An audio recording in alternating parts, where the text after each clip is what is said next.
하나님의 말씀은 구약성경 역대하 1장입니다. 역대하 1장 14절에서 17절 교독하겠습니다. 솔로몬이 병거와 마병을 모으매 병거가 1400대요 마병이 12,000명이라.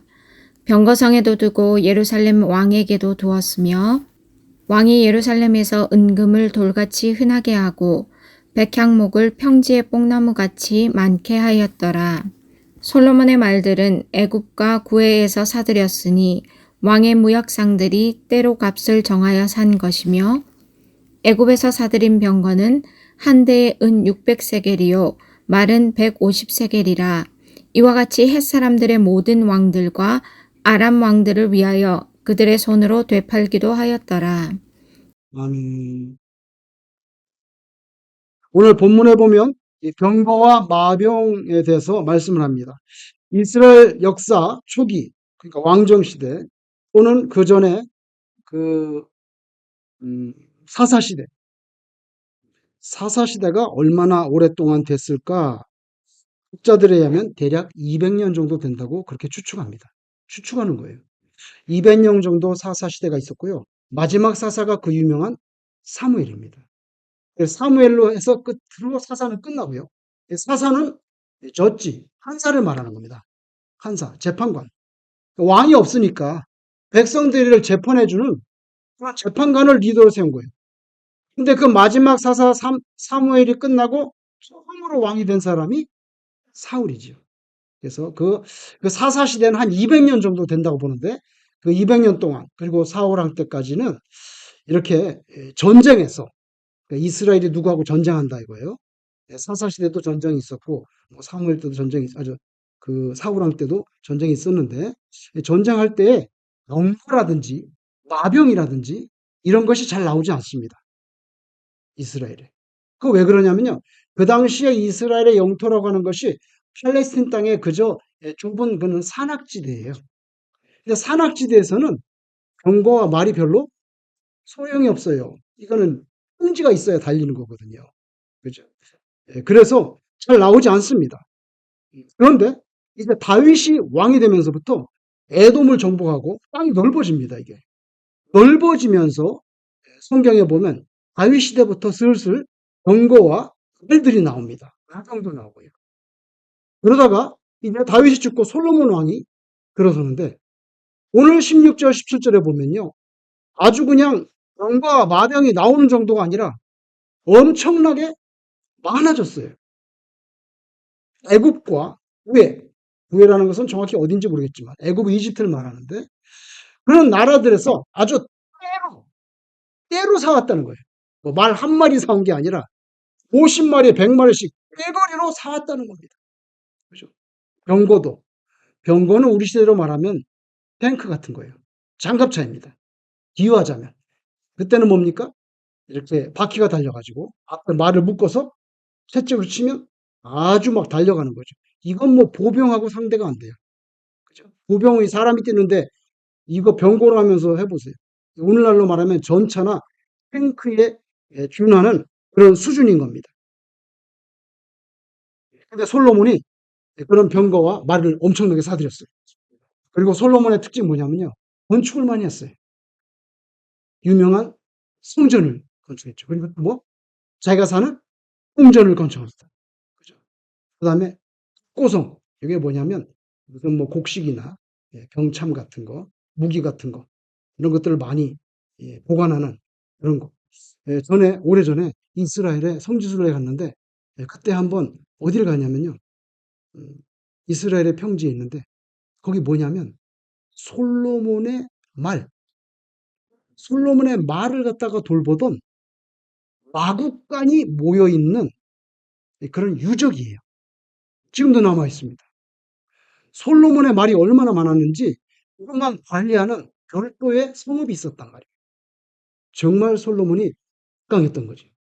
그거 보니까 돌로 이렇게 마국간처럼 쌓아놨는데 아직도 그 유적이 솔로몬의 그 마국간 터에 남아 있어요. 남아 있어요. 그뿐만이 아닙니다. 솔로몬은요. 에시온게벨. 에시온게벨은 이스라엘을 계속 남쪽으로 내려가면 홍해가 나오는데요. 그 홍해 거기 항구입니다. 항구. 거기까지 땅을 점령한 거죠. 그죠? 시나이 반도 위쪽 자락에 홍해하고 만나는 항구인데 에시온게벨 지금도 있어요. 그 에시온게벨에 가보면 막 으리으리한 호텔이 들어서 있습니다. 지금은 거기서 이제 호텔 해변에 관광지예요. 관광지. 그 옛날에 다 솔로몬이 이 에시온게벨에 거기서 배를 만들었어요. 배. 이스라엘에 그런 왕 없습니다. 솔로몬이 배를 만들어 가지고요. 배를 띄워 가지고 마치 우리나라 뭐 장보고 시대 해상 무역이 굉장했던 것처럼 해상권이 굉장했던 것처럼 그 솔로몬이 애신골에서 배를 만들어 가지고요. 여러 나라에 가 가지고 물건을 사들이는 거야. 오빌의 금. 최고로 알아주는 오빌의 금. 그죠? 이런 거 사갖고 옵니다. 성경에 보면요. 상아도, 상아 아시죠? 코끼리 뼈. 뭐 아프리카 같은 데 상아도 사고요. 잔나비. 잔나비가 뭡니까? 호랑나비의 사촌입니까? 잔나비는 원숭이입니다. 원숭이. 공작도 사갔다 와, 공작. 왜 샀겠어요? 원숭이를 어디다 쓰려고 사왔을까요? 성경에 자세한 얘기 없는데, 원숭이하고 공작을 어디다 쓰려고 배를 보내가지고 수입해 왔겠냐고, 솔로몬이. 장난 어디다 썼을까요? 아이고, 맞추셨어. 맞추셨어. 공작하고 뭐 원숭이 이런 거 어디다 쓰려고 사왔겠냐, 이거 학자들이 뭐라는지 궁전에서. 궁전 파티 같은 거 할 때, 궁전에, 그러니까 궁전을 멋있잖아요. 공작이 막 돌아다니면. 생각해 이스라엘, 지금도 이스라엘 가면 공작 없어. 근데 솔로몬 시대에 공작을 들었다. 대단한 왕입니다. 근데 하나님의 축복이죠. 그만큼 경제적으로 부흥한 거죠. 오늘 본문에 보세요. 백향목을 얼마나 수입했는지 들판에 뽕나무 같이 많은, 얼마나 백향목을 많이 레바논에서 수입하거든요. 레바논에서 여러분 저 북쪽으로 가면 레바논에서 백향목을 이스라엘 나무가 없으니까 좋은 나무 백향목을 잘라가지고 육로로 올 수가 없어요. 바다로 해서 지중해로 이렇게 요바항구로 끌어들입니다. 얼마나 많이 수입했는지 들판에 뽕나무만큼 금과 은을 귀하게 여기지 않을 정도로 엄청나게 부자였죠. 자연과학적인 지식도 뛰어납니다. 여러분 성경에 들어보세요. 열왕기상 4장 33절. 그는 솔로몬인데 그가 또 초목에 대하여 말하되 레바논의 백향목으로부터 밤에 나는 우슬초까지 그가 또 짐승과 새와 기어다니는 것과 물고기에 대하여 말한지라.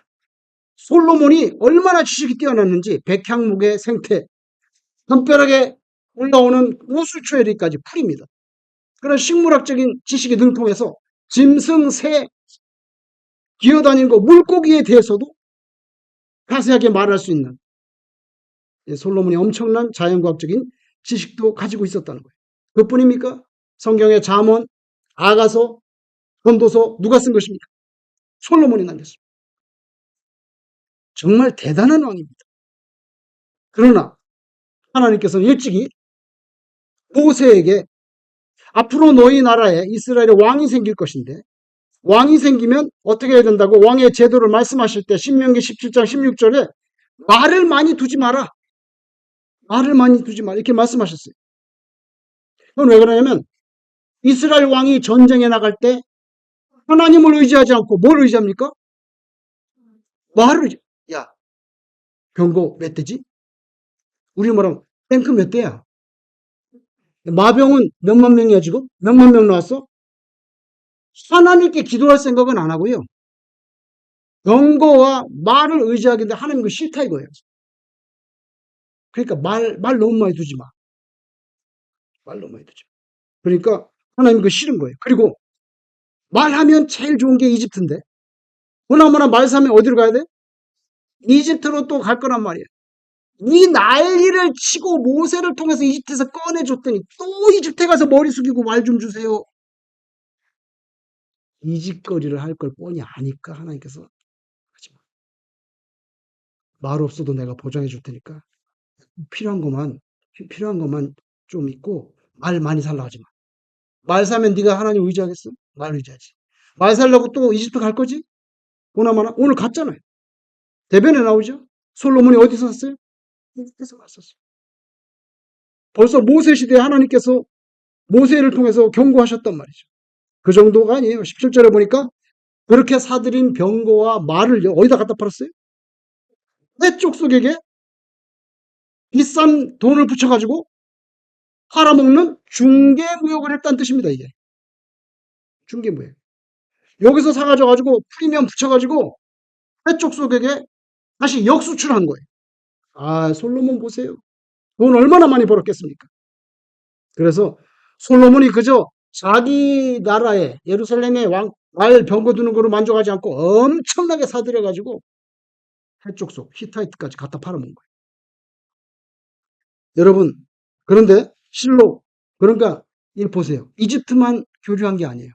다른 이방하고도 막 교류. 왜? 장사를 해야 되니까. 그죠? 이집트만이 아닙니다. 여러 이방 나라하고 교류합니다. 그런데 실로 이런 교류는요, 훗날 솔로몬이 이방의 우상 숭배를 하게 되는 그런 계기가 되죠. 아, 이거 뭐 교제하다 보면 뭐 흘러 들어오잖아. 사람들도 들어오고 물품도 들어오고. 그죠? 고대 사회에서 말이라는 것은 정말 강력한 군사력의 상징이죠.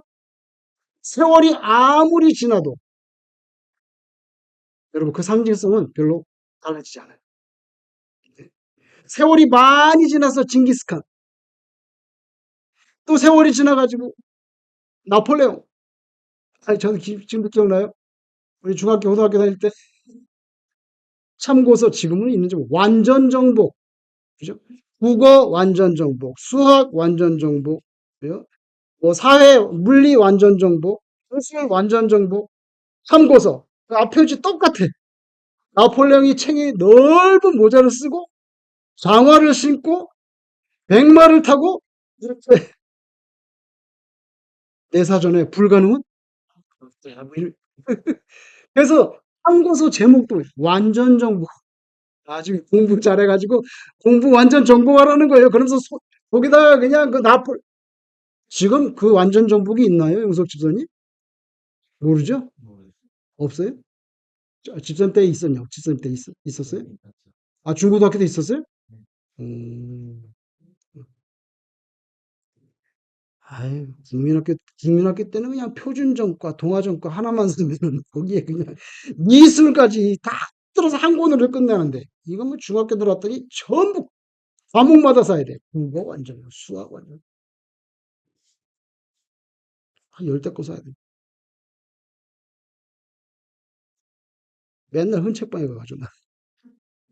흔책은 싸거든. 흔책방에 가가지고 맨날 흔책방에서 흔책 사는 거야. 내용은 똑같아. 책만 흐렸지. 예. 아유. 그 나폴레옹도 말 타잖아요. 오늘날은 말 안 탑니까? 여러분, 푸틴 말 탄 거 못 봤어요? 푸틴 말 탈 때 뭐 특징적인 거 못 느꼈어요? 뭘 느꼈어요? 푸틴 말 타는 거 보셨어요? 푸틴 말 탈 때 우통을 벗습니다. 항상 우통을 벗어. 자기가 몸매가 괜찮다고 생각하는 것 같아. 그래서 우통을 벗고 하반신만 입고 말 탑니다. 푸틴이. 그게 뭐 육체미를 자랑하는 것도 있지만 자신감이에요. 독재자잖아요. 자신감. 푸틴이 말 타니까 또 김정은이 참을 수가 있나? 김정은이는 그냥 운이 이렇게 쌓여있는 백두산에 백마를 타고 올라갑니다. 김정은이 백마를 한겨울에 시대가 바뀌어도 말은요 힘과 권력을 상징하는 그 상징성이 달라지지 않았어요. 여러분 솔로몬이 엄청난 부를 바탕으로 군마를 늘려가고 요새를 건축합니다. 근데 그 막강한 군사력에 취해가지고 정작 짱 견고한 망대 여호와 하나님 가장 견고한 망대와 진짜 방패이신 하나님을 잊어버리는 거예요. 왜냐하면 고성에 가면 병거성에 가면 병거가 수백 대 있어. 마병이 2만 명, 3만 명 있어. 별로 뭐 걱정 안 돼요. 전쟁? 병거 나오면 다 돼. 하나님께 매달릴 이유가 없는 거예요. 그래서 부자들이 들으면 싫어하겠지만 부자들 하나님 나라에 들어가기 진짜 어렵다는 거예요. 그 인정해야지. 왜? 아침부터 저녁까지 한 번도 하나님을 찾지 않아도 거의 다 일이 해결이 되는데 왜 하나님을 찾는 거야? 아니 뭐 부족한 게 있어야지 하나님을 찾지. 그래서 부자들 천당 가기 어려워. 낙타가 바늘구멍 들어가는 것보다 더 어렵다니 너무 부자 되는 거 안 좋아요. 안 좋아요. 여러분 솔로몬이 지금 그렇게 돼 가잖아요. 근데 예, 솔로몬이 머리 좋으니까 뭐 기억력 좋았겠죠? 근데 솔로몬이 망각한 사실 가장 치명적인 팩트가 하나 있습니다. 그게 뭔지 아세요? 자기가 이렇게 잘 다스리고 광활하게 에시온게벨까지 그 홍해까지 그 항구 도시까지 점령했어요.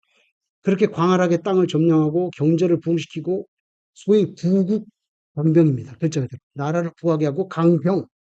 근데 한 가지 잊어버린 게 있어요. 그 뭔지 아세요? 그렇게 다스리는 이 나라가 자기 나라가 아니라 누구 나라인 줄 아세요? 이게 하나님의 나라이고 더 구체적으로 말하면요. 솔로몬의 나라가 아닙니다. 솔직히 말해서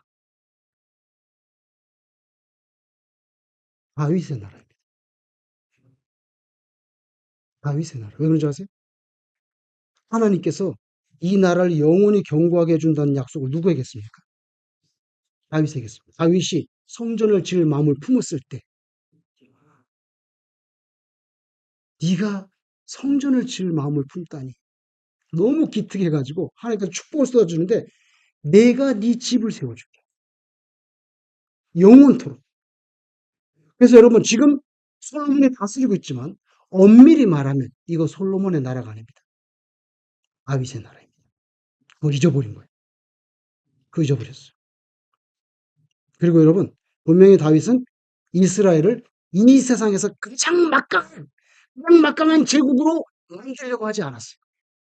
다윗은 자기가 이 왕이지만 하나님이 왕이신 하나님이 왕이신 그런 신정국 거룩한 나라로 만드는데 신경 썼지 유국강병 별로 안 했어요.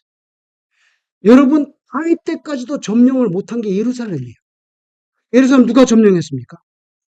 다윗이 점령했습니다. 다윗이 예루살렘을 점령하고 수도로 삼았어요. 수도로 삼자마자 바로 튀어나온 아이디어가 뭔지 아세요?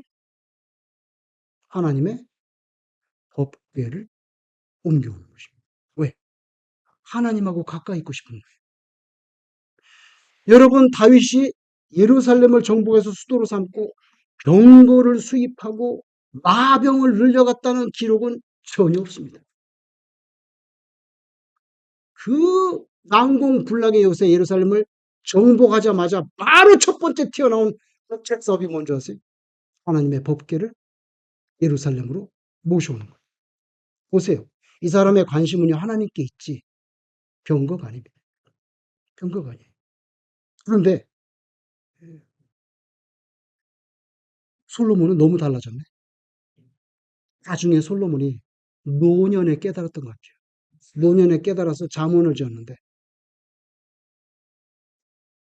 여호와를 경외하는 것이 지혜의 여호와를 경외하는 것이 지식의 요게 요게 솔로몬이 만년에 깨달은 거예요. 병거가 아니라. 예를 들면 전도서 마지막 장 끝부분. 전도서 12장 13절에 결론이 나왔어요. 솔로몬이 일의 결국을 다 들었으니 하나님을 경외하고 이 결론이 난 거예요. 하나님을 경외하고 그 명령을 지킬지어다. 이것이 모든 사람의 본분이로다. 뒤늦은 일이지만 솔로몬의 말년에는 그걸 깨달았던 것 같아요. 다 헛일이었구나. 그렇게 방산업체 해가지고 떼다가 히타이트 팔아먹고 떼부자가 됐는데 지나고 보니까 소용없어. 죽을 때가 되니까 한 가지만 남는 거예요. 하나님을 경외하고 그의 명령을 지키는 것이 사람의 해야 될 근본 도리라는 거예요. 그 늦게서는 깨달았으니까 다행이죠. 여러분, 말에 대해서는 몽고를 빼놓을 수가 없잖아요. 지금도 유치원 정도 다니는 아이를, 유치원 다니는 아이가 그게 지금 걷지도 못하는데 그걸 끌어다가 말 한 척, 몽고 사람들이. 말에서 살다가 말에서 죽는다고 할 정도로. 근데 여러분, 한때 이 세상을 제패했던 몽고가 지금 어떻게 됐습니까? 존재감이 별로 크지 않은 그냥 하나의 사회주의 국가로 되고 말았어요. 몽고의 수도가 어디일까요? 울란바토르. 인구 160만 밖에 안 됩니다. 서울 인구 1000만 넘잖아요. 인구 160만의 몽골 수도 울란바토르에서는요, 인민들이 어디서 사는 줄 아세요? 아침이 되면은 길거리에서 갑자기 맨홀 뚜껑이 싹 열려. 그리고 거기서 사람들이 올라옵니다. 빈민들이 어디에 삽니까? 맨홀 속 하수구에 삽니다. 거가 따뜻하니까. 몽고의 그 영광이 세수? 세수 없습니다. 먹고 살기 수도 없는데 무슨 세수예요, 세수. 아침이 되면 이 쇠 뚜껑이 싹 열리고 애들이 거기서 나옵니다. 울란바토르. 여러분, 몽고에는요, 수많은 말이 있었지만 거기에는 여호와 하나님을 아는 지식이 없었습니다. 그래서 몽고의 현 주소가 그래요. 여러분, 물리적인 힘을 의지하고 하나님을 버린 솔로몬. 근데 다윗은 말을 탔나요, 안 탔나요? 다윗이 말 탔어요? 안 탔어요. 다윗은 뭘 탔을까요? 노새를 탔습니다. 노새. 다윗은 노새를 탔습니다. 근데 솔로몬은 그렇게 많은 말을 뒀습니다. 예수님은 말 타셨나요? 뭘 타셨나요? 나귀를 타. 나귀도 그냥 나귀가 아닙니다. 비싼 나귀입니까? 나귀 새끼를 타셨. 다윗은 노새를 탔고 예수님은 나귀의 새끼를 탔습니다. 솔로몬은 너무나 많은 말을 수했습니다. 여러분, 지금 북한이 우크라이나 전선에 파병했죠? 2,000명 정도. 근데 조금 있으면요, 그거 계속 파병하면 3만 명, 4만 명 될 수도 있습니다. 다 죽을 수도 있습니다. 아니, 우크라이나 가서 죽든지 말든지 우리가 무슨 생각이에요? 그렇게 강 건너 불구경하듯이 볼 시즌이 아니에요, 지금. 왜 그런지 아세요? 북한이 러시아를 돕기 위해서 파병했거든요. 지금 10,000명 넘게 했는데 다 죽고, 또 10,000명 보내고 몇만 명 죽어보세요. 실제로 러시아와 북한은요, 명실상부한 혈맹이 됩니다. 유사시에 북한이 혹시나 남쪽으로 밀고 내려온다면 러시아는요, 회의하지 않습니다. 계약에 의해서, 조약에 의해서 어떻게 합니까? 자동 파병입니다. 그거 지난번에 푸틴이 와서 사인하고 간 거예요. 그거 사인했기 때문에 김정은이가 보낸 거죠. 그래서 이제 북한이 전쟁하게 되면요, 전화해가지고 회의하지 않습니다. 만나지 않습니다. 바로 파병합니다. 그러면 코리아는 어떻게 됩니까? 북한과 러시아와 잘못하면 중국까지 3대1로 전쟁해야 될 가능성이 생겨나는 거예요, 지금. 그래서 북한이 우크라이나에 파병한 게 강 건너 불 건너 게 아니라 우리 코리아의 역사의 획을 긋는 사건이에요. 지난 10월 31일 날 평양 부근에서 북한이 미사일 쐈습니다. 이때까지 북한이 쏜 미사일 가운데 가장 오래 날아갔습니다. 86분. 일본 옆에 동해상에 탄착했습니다. 제일 많이 날아갔어요. 거기는요, 연료만 더 넣으면 대륙간 탄도미사일이에요. LA나 뉴욕까지도 떨어집니다. 거기다 핵만 실으면 LA와 뉴욕에 핵 미사일이 떨어지는 거예요. 지금 그런 수준이 됐어요. 실력이 됐다고요. 근데 미국이 사우스 코리아의 시민의 생명이 담보되고 있다고 해서 자기 나라 LA나 뉴욕에 핵 떨어질 가능성이 지금 당장 있는데 언제까지 인내할지는 아무도 모릅니다. 코리아 살리려고 자기 자식 죽어가는데 언제까지 참을지는 아무도 몰라요. 그러니까 우리는 코리아와 미국을 위해서 기도하지 않을 수 없어요. 우리의 조국이니까. 모세는 자기 민족을 위해서 목숨을 내놨죠. 내 이름을 생명체에서 지우더라도 살려달라 그랬죠. 살려달라 그랬습니다. 우리 민족 살려달라. 여러분, 이렇게 군사력에 의지해 사는 인간의 이 교만, 요거는요, 근데 하나님 앞에서는 사실 하나님 앞에서는 폭풍 앞에서 촛불입니다. 하나님이 병거에 밀리는 분이십니까? 하나님이 마병에 밀리시는 분입니까? 하나님이 ICBM 대륙간 탄도 미사일에 밀리시는 분입니까? 그걸 아셔야 됩니다. 하나님은 온 우주 만물의 주인이시고요. 유일한 참신입니다. 십몇 년 전에 인도네시아 앞에서 한번 쓰나미 했죠? 한 번 요렇게 했는데 십몇만 명 죽었습니다. 십몇만 명. 폭탄 아닙니다. 그냥 바다 이거 헤일 쓰나미 한 번 오는데 십몇만 명이 그냥 다 죽었습니다. 하나님이 무슨 미사일에 밀리는 분입니까? 그러니까 가장 중요한 게 뭔지 아세요? 하나님하고 손잡는 거예요. 이게 제일 중요한 겁니다. 여러분, 러시아가 북한을 구원하지 못해요.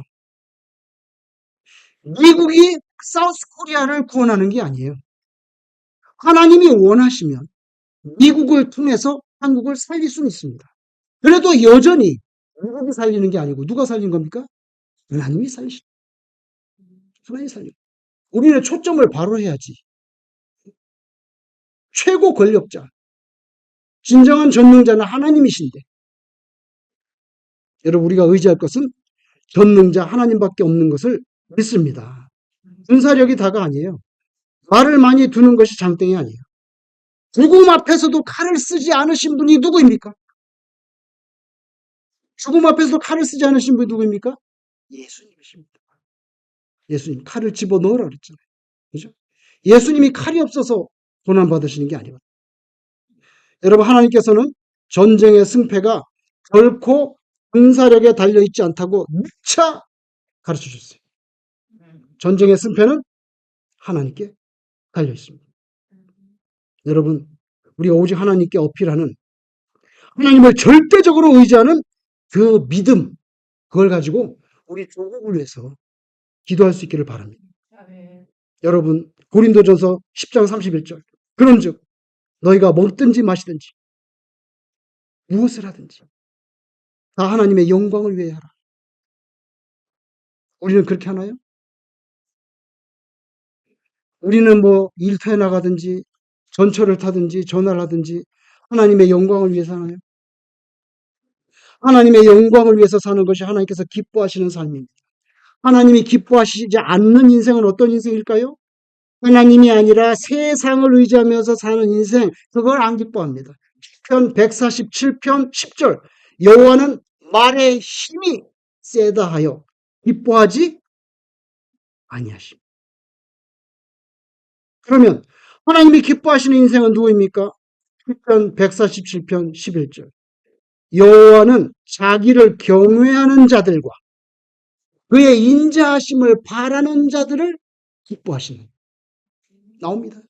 말에 힘이 세다 하여 하나님 기뻐 안 하세요. 말에 밀리는 분이 아니기 때문에. 그러나 하나님께서는요.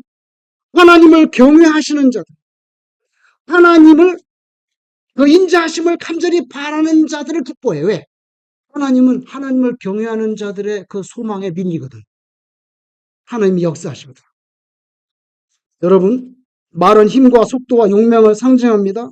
사람이 말을 의지한다는 건 하나님의 은혜를 구하지 않고 세상의 힘을 의지하는 것을 의미하죠. 어릴 때도 컴플렉스가 생기더라고요. 그게 뭐냐면 제가 예를 들어볼게요. 국민학교 5학년이 됐는데 시험을 보면 제가 우리 반에서 1등 아니면 2등을 하는 거예요. 꼭 1등 아니면 2등을 하는데 2등을 할 때는 왜 2등을 하냐면 1등을 하는 어떤 녀석이 나타나기 때문이에요. 근데 그 1등을 하는 어떤 녀석이 누구냐면 이름이 안 잊어버려. 정용진이야. 제 마음에 얼마나 가슴에 사무쳤으면 국민학교 5학년 때 저를 제치고 항상 1등을 하는 정용진 생각이 나겠습니까? 그 누군지 아세요? 읍내에 나가면 양품점 하는 양품점 아줌마 아들이야. 양품점 아줌마 아들인데 그 당시에 양품점 대단히 선망의 대상이었어요. 판잣집인데 그 집은 유일한데 양품점이야. 근데요, 저한테 문제가 생겨요. 뭐냐면 시험 볼 때가 됐는데 저는 공부를 안 하고 누굴 쳐다보냐면 그 아이를 쳐다봅니다. 왜 그 아이를 쳐다보세요? 그 아이가 막 놀고 있으면 그때는 제가 그달 시험은 월말고사에 제가 1등이에요. 근데 내가 쳐다보는데 그 애가 공부를 하고 있잖아. 그러면 누가 1등이에요? 정영진 1등이에요. 영락 없어요. 한두 번 내가 느낀 게 아니에요. 그러니까 나는 맨날 저 녀석이 공부를 하지 말고 놀아야 될 텐데.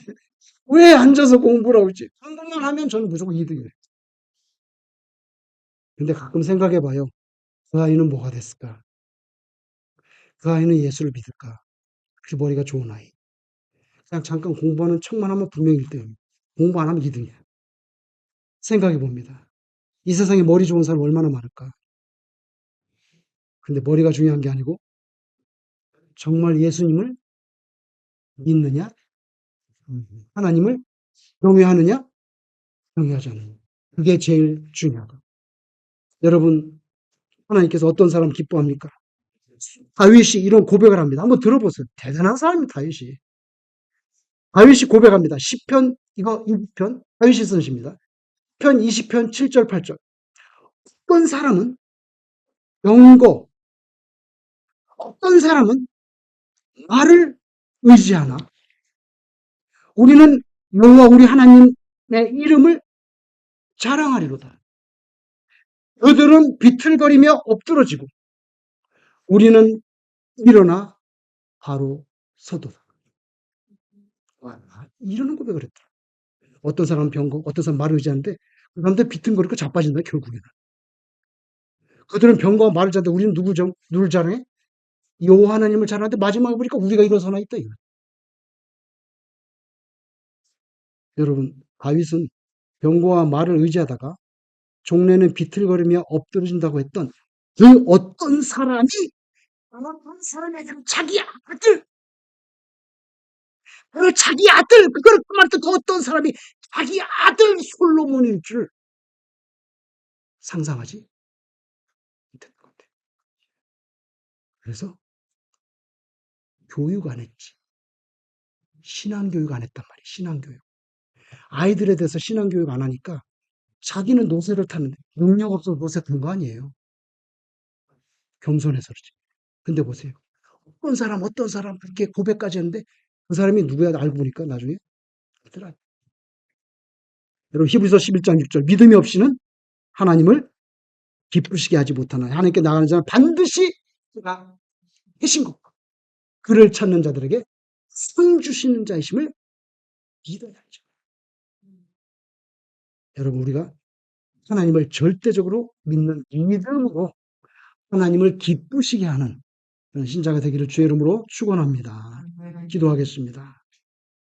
권능의 아버지 하나님 말이나 병거나 대포나 미사일이나 폭격기에 절대로 밀리지 않으신 하나님 무거운 우리 조국을 긍휼히 여겨주셔서 하나님의 능력으로 평화적으로 통일이 되고 아버지 우리 민족의 눈물을 하나님께서 씻어주시는 그날이 속히 오게 하여 주시옵소서. 이 땅에 사는 동안에 우리도 세상에 그 어떤 것을 의지하며 살지 아니하고 오직 절대적으로 하나님께만 엎드리고 하나님의 이름을 붙잡고 믿음으로 사는 우리 살렘교회 성도님들 되도록 축복하여 주시옵소서. 예수님 이름으로 기도드리옵나이다. 아멘.